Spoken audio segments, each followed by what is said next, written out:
Is joining us right now, Donald Trump. Mr. Trump, thanks for joining us. Good morning, Jake. So last night you hosted Saturday Night Live. We heard there were sketches that you vetoed because they went too far. What were they?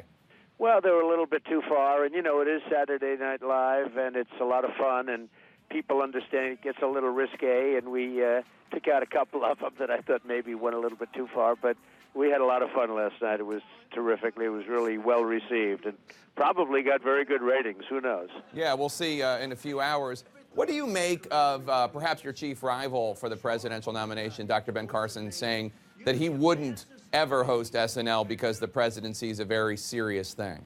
Well, he would have done it. Barack Obama did it. Many people did it. Many people running for office did it.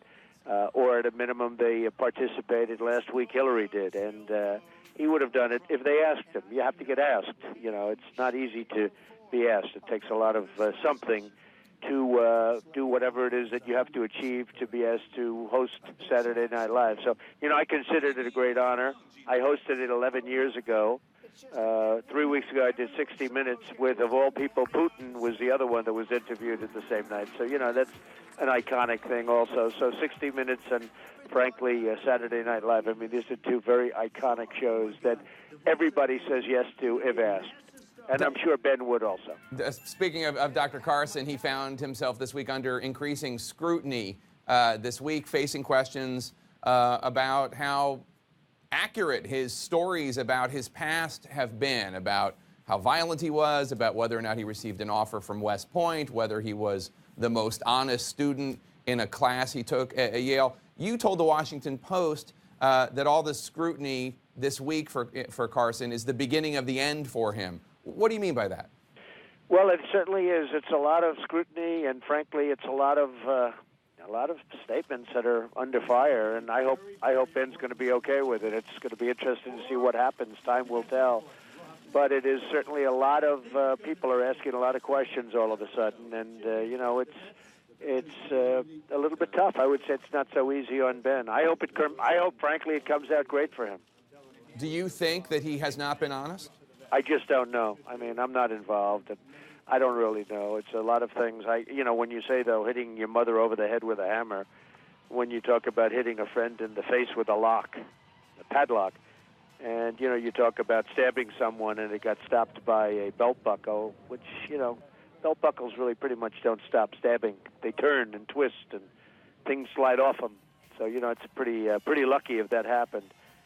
But, Ben wrote a book, and the book is a tough book because, he talked about he has pathological disease. It's a serious statement when you say you have pathological disease because, as I understand it, you can't really cure it. But he said he had pathological disease. I assume the book was written prior to him deciding to run for office, but they had some pretty tough statements in the book.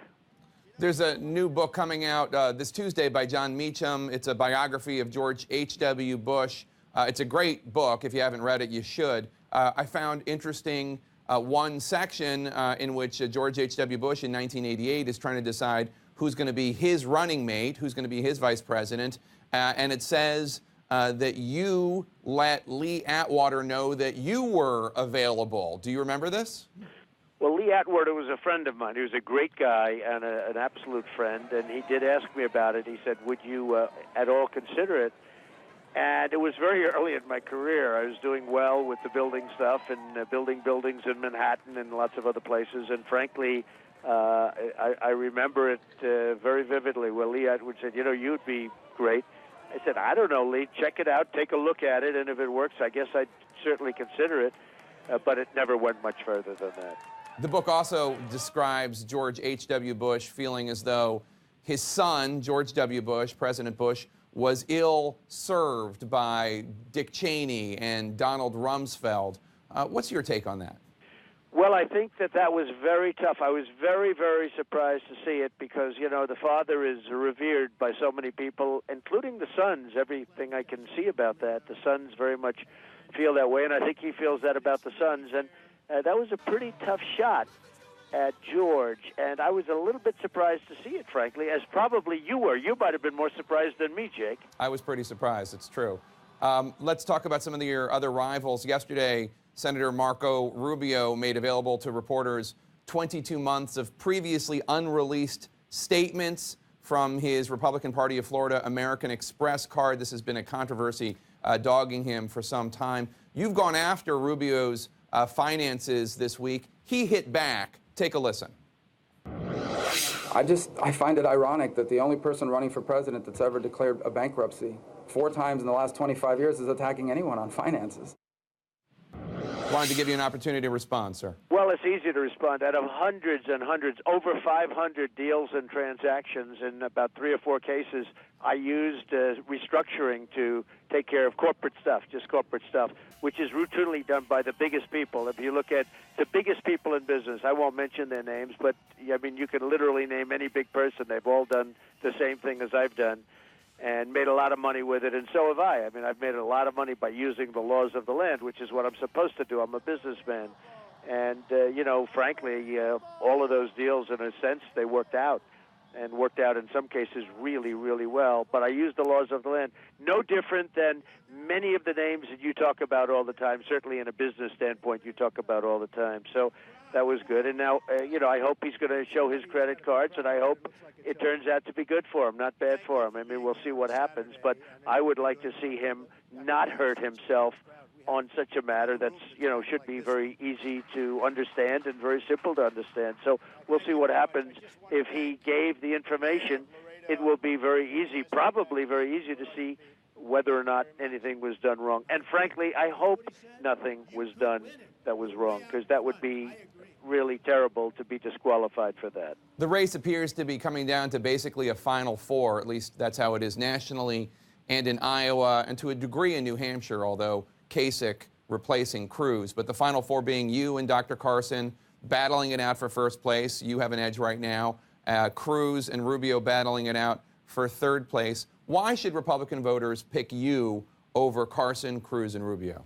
Because I have an unbelievable record, and I'm the one that's going to make our country great again. I'm the one that's going to be renegotiating with all of these companies. That's what I do all my life. I built up a tremendous net worth, an incredible net worth, an unbelievable company I've dealt with. You know, many of my deals are foreign-based. They're all over the world.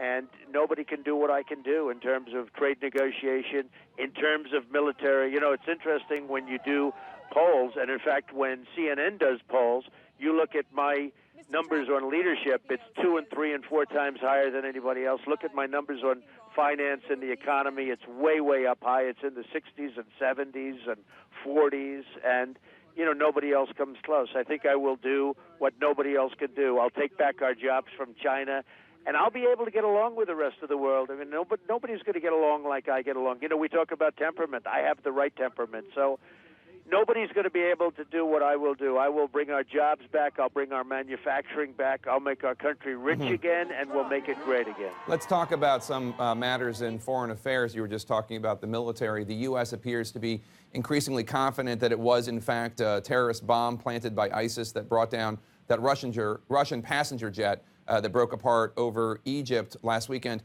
If ISIS was indeed responsible for planting that bomb, and you got intelligence that made you 100% sure that were true, how would you respond as president? What would you do? Well, we've got to hit ISIS hard. Regardless, we've got to hit ISIS hard, and I mean really hard. And I like the fact that Russia is hitting ISIS, and they have started to hit ISIS, and it was their plane, so that's going to give them even more incentive to hit ISIS, and they're hitting it. And, you know, we don't have to be alone in that quest. So I would hit ISIS very, very hard. I'd hit them at their source of wealth, which is the oil, and I would hit them right now. When you say hitting ISIS hard, what do you mean specifically? Do you mean... Well, I hate to say specifically, because if I win, you know, I'm leading in the polls, and if I win, I hate to give all of my information right up front, to be honest with you. But I would hit them at their source of wealth. I would hit them at their source of wealth, which is the oil. I would take the oil away. I would hit them so hard their wealth would go away and it would dissipate. And unless you're going to take away their wealth, you're not going to take away ISIS. But would you put more U.S. ground troops in Iraq? Yes, and I think you could do it to a limited. I'd work with the Kurds. I'd work with a lot of other groups, and we would knock it out. There are many people that want ISIS gone. We're not the only ones. But I would work on it very, very hard and very swiftly, and I would knock ISIS out. I would knock out their source of wealth. Would you be willing to send U.S. troops as part of a coalition into Syria? Well, Syria's a different story because I'm not a believer in arming the rebels that we don't know who they are. You have Assad. I agree he's not a good guy, but sometimes the rebels, and we look at Libya, you look at lots of other places, including Iraq, the rebels turn out to be a lot worse.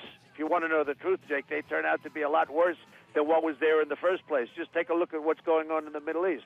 So we don't know who these rebels are. We're arming them all over the place. I have to take a real strong, serious look at who these people are. You released your first radio ads this week. The ads tout your support for building a wall on the U.S.-Mexico border. Doesn't mention your plan for deporting 11 million undocumented immigrants. Is that an indication that you're backing away in any way from that proposal? I'm not backing away. You have to get them out. You have to do what Dwight Eisenhower did in the early 50s. He moved 1.5 million out. It's not a pleasant thing, but you have to do it. We're a country of laws. You have to move them out and get them back in, the good ones. We're going to get them back in. We'll expedite. We'll work it out. But we're a country of laws. You have thousands, tens of thousands. All right. So many people wanting to come into this country, Jake, and they're waiting online. They're doing it legally. Very unfair. The Republican presidential frontrunner, Donald Trump. Thanks so much for calling in. I know it was a late night for you. Thank you very much, Jake. Great honor.